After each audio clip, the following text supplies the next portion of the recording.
Fala, meus amigos são paulinos, uma excelente quarta-feira. Estamos aqui trazendo mais um vídeo no canal, trazendo essas últimas notícias aí do tricolor que está se preparando para encarar a equipe do Fluminense nesta quinta-feira, às 20 horas e 30 minutos lá no Maracanã.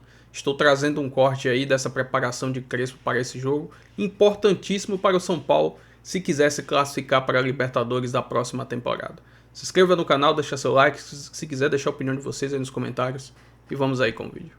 E o Morumbis, aquele estádio lindíssimo para shows, para grandes espetáculos, menos do time de futebol.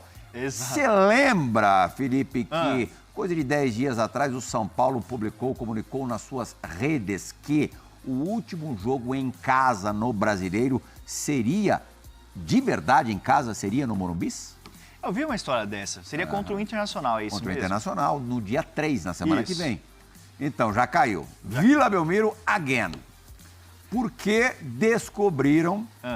quer dizer, essa foi a justificativa. Tá. Que eu posso garantir ao nosso Foro Esporte que não é uma justificativa verdadeira, real. A gente vai mostrar imagens que no momento, ali aconteceu no final de semana, aconteceram os 2 shows do Oasis, sábado e domingo. Aí a desmontagem do palco, ainda parcial nessas imagens, do grande André Gandula lá dos jogos do São Paulo. Quando acontece o jogo do São Paulo lá no Morumbis, aí estão tirando toda a parafernália do show e tiraram ali os tapumes protetores do campo, retiraram o campo antes, metade foi para Cotia, metade foi para Barra Funda. Essa prática já foi utilizada, esse método já foi utilizado em muitas ocasiões e a recolocação é tipo quebra-cabeça mesmo, sabe? É rapidinho ali, você vai colando... Eu achei que demorava. Rapidinho, sei lá, dura 2 dias num trabalho ininterrupto. Tranquilo. Mas só que para fixar demora um pouquinho. É provável que no jogo contra o Internacional o campo não tivesse as 1000 maravilhas, não ia estar grande coisa. Mas para jogar ia dar. O São Paulo já conseguiu jogar em circunstâncias parecidas. Já tinha, se eu não me engano, até jogo da base marcado para o Morumbis também. Caramba. Na semana que vem. Só que o Júlio Casares, que de bobo não tem nada, passou a ter a certeza, sentiu que no último encontro do time com a torcida, iria sobrar para ele, para a direção, mas especialmente para ele, toda a ira do torcedor são paulino, ira bastante legítima, bastante justificável por uma temporada pífia com muitos erros administrativos, muitos erros diretivos e também muitos problemas ali de departamento médico e esportivos, diretamente ali com pouca produção nos campeonatos disputados. E aí o que era mais fácil? Bota o jogo para Vila Belmiro. Não vai ter o problema do campo, o campo da Vila está em boas condições e principalmente não vai ter, ou vai ter menos gente enchendo a paciência dele, xingando o presidente do São Paulo. No último jogo do São Paulo contra o Juventude, jogo de sangrar os olhos, o São Paulo venceu até por 2-1. Foi difícil. Apenas 6 mil torcedores, 6 mil e uns quebrados, foram a Vila Belmiro.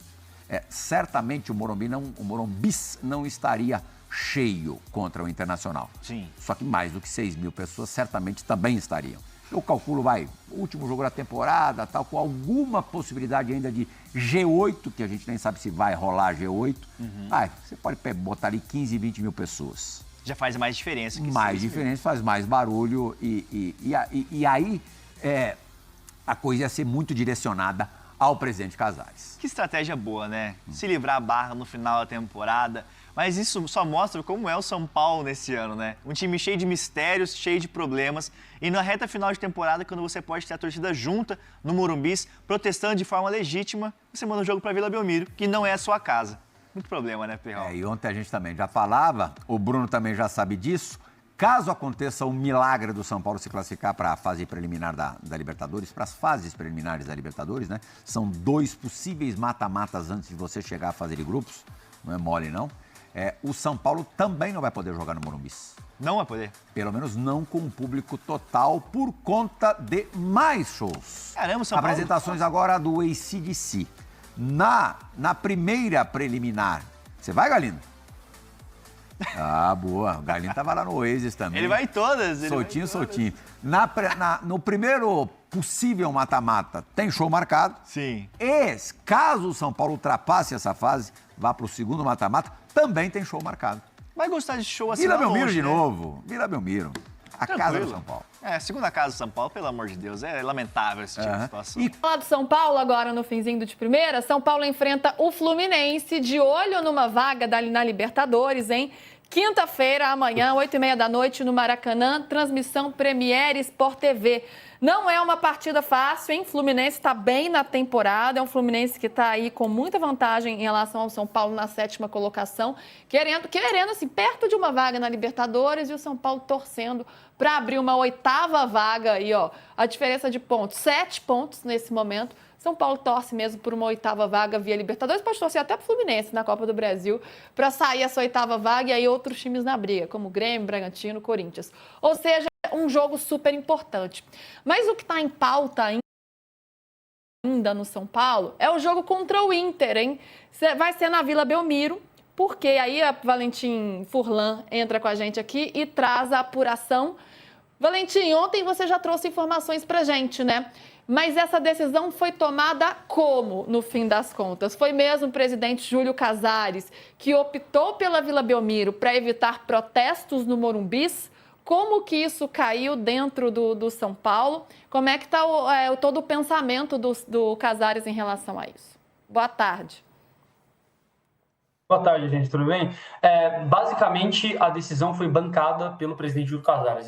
Não dá para a gente dizer que ele tomou a decisão sozinha, mas dá para dizer que ele foi contra muitos aliados dos que sabiam, porque o fato é que a maior parte dos aliados, a maior parte dos partidários do Casares, incluindo diretores do São Paulo, não tinham conhecimento de que ele havia considerado a possibilidade de jogar o jogo na Vila Belmiro. Muita gente foi pega de surpresa e descobriu que o jogo mudaria só pela imprensa, possivelmente até com a nossa matéria do UOL. O fato é, não teve uma grande discussão interna. Na verdade, pouquíssimos aliados sabiam, e esses aliados que sabiam, segundo a gente escutou, não dá para dizer que são todos, mas dá para dizer que a grande maioria das pessoas, dos poucos que sabiam, não era a favor não dessa troca. Então a gente, basicamente, o Casares bateu no peito e bancou a decisão sozinho, abrindo algumas aspas, né? A decisão foi dele e a ideia de jogar o jogo na Vila Belmiro de volta foi dele. Inclusive, até agora está tendo a CBF Academy, né? E até fazer a menção aqui a Lívia Camilo, o Pedro Lopes e também o Fábio Lázaro, eles estão lá e estão fazendo a cobertura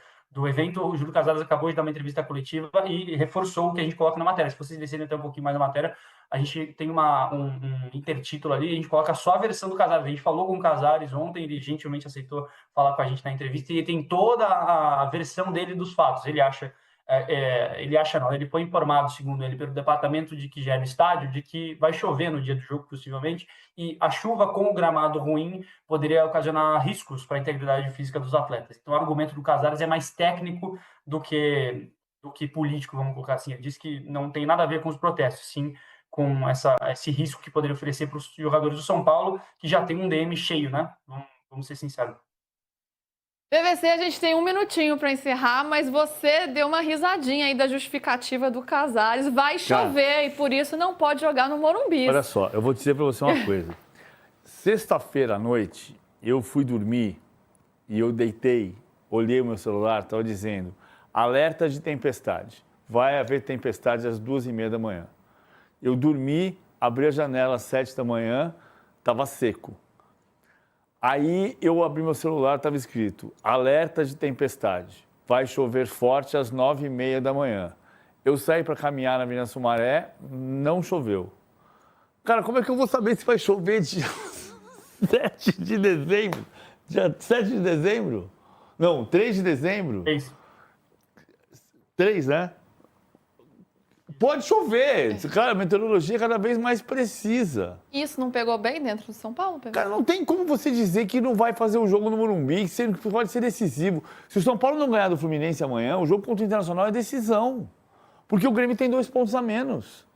O Corinthians, o Bragantino e o Atlético tem 3 pontos a menos. O Grêmio tem 2 pontos a menos.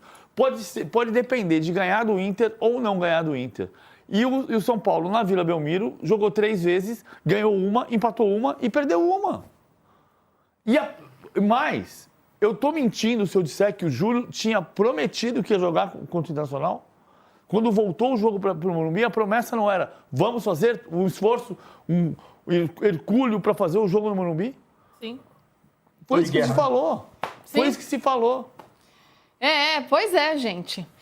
Encerramos por hoje, hein? Valentim, obrigada. Amanhã... Agora, tem mais São Paulo no Gazeta Esportiva. O Júlio Casares também falou sobre o mando de campo do Tricolor na última rodada do Brasileirão. Vai jogar na Vila ou no Morumbi? Dá uma olhada. Nesse episódio, por uma vontade nossa, nós queríamos fazer o último jogo no Morumbi. Mas, tempo, clima, a decisão colegiada nossa aconselhou dizer o seguinte: nós não vamos ter uma qualidade de gramado suficiente, melhor que da Vila Belmiro. E olha, o São Paulo está sofrendo tanto em contusões, a nossa expectativa é preservar o atleta numa fase mais aguda, então nós tivemos que dar um passo atrás. Mas não é razão do protesto, até porque o protesto eu entendo como algo normal, eu sou mandatário, eu entendo e também tenho frustração pelo ano. Teve um protesto outro dia, com a maior tranquilidade. Eu só acho que, nesse momento, nós tivemos que decidir e foi de forma colegiada. Concorda? Bom, eu como ex-atleta e se fosse atleta hoje, eu gostaria de jogar em casa. Pois é. Eu creio que o estádio do clube tem que ser para o time jogar, depois para outros eventos. Mas tem gente que não pensa assim, infelizmente. Mas precisa do dinheiro, né, Alex? Então. Precisa. Então. Precisa. E aí vai filtrando quem mete o pau em clubes que abrem os seus estádios para fazer shows também, né? Então, a partir de agora, os São Paulinos não podem mais tirar sarro dos palmeirenses. O único que pode é o Corinthians. Por enquanto, né? Porque lá na Neoquímica Arena é mais complicado também para fazer show. A grama. Né? Agora, a justificativa do gramado é plausível porque se o gramado está sendo agora coberto por palco, por onde as pessoas ficam para assistir aos shows. Se o gramado não estiver em boas condições, aí sim, acho melhor jogar na Vila com gramado perfeito do que no Morumbi com gramado ruim, prejudicando o espetáculo e colocando os jogadores em risco. Então, nesse aspecto do gramado é melhor. Enfim. São Paulo não está jogando bem em nenhum lugar mesmo? Posso falar aqui? E vou trazer aqui agora mais algumas informações aí do Fluminense, que é o adversário do São Paulo nesta quinta-feira, às 20 horas e 30 minutos, lá no Maracanã. Estou trazendo a classificação do Brasileirão atualizado. O Fluminense é o 7º colocado, 35 jogos, 55 pontos. Já o São Paulo vem logo atrás ali na 8ª colocação, 35 jogos, também somou 48 pontos. Ou seja, está muito difícil para o São Paulo conseguir a vaga no G7. O Fluminense teria que perder os últimos 3 jogos e o São Paulo ganhar os 3, para o São Paulo fazer ali 57 pontos e o Fluminense no máximo empatar 2 jogos, não vencer nenhum. Então o foco do São Paulo é tentar terminar a temporada aí na 8ª colocação e ver o que acontece na Copa do Brasil para estar na próxima Libertadores. Estou trazendo aqui agora um recorte dos últimos 5 jogos da equipe do Fluminense. São 2 empates, 2 vitórias e somente uma derrota, vem numa sequência de 4 jogos sem perder. E no último jogo contra o Palmeiras lá no Allianz Parque, eles empataram pelo placar de 0-0. Estou trazendo aqui agora um recorte dos últimos 5 jogos entre São Paulo e Fluminense, todos pelo Brasileirão. São 3 vitórias do São Paulo e 2 vitórias do Fluminense. No primeiro turno do Campeonato Brasileiro, o São Paulo venceu o Fluminense no Morumbi pelo placar de 3-1. Enfim, jogo de grande importância se o São Paulo quisesse classificar para a próxima Libertadores, apesar que a diretoria está fazendo de tudo para o time não se classificar, pelo menos essa é a impressão que passa para o seu torcedor. Se não vencer a equipe do Fluminense, essa é causa adversários para que também não vençam, para que no próximo jogo onde o São Paulo joga em casa, teoricamente, contra o Internacional, conseguir o resultado e tentar se encaminhar ali, pelo menos na 8ª colocação do Brasileiro. Se inscreva no canal, deixa seu like, se quiser deixar a opinião de vocês aí nos comentários e até o próximo vídeo. Vamos São Paulo!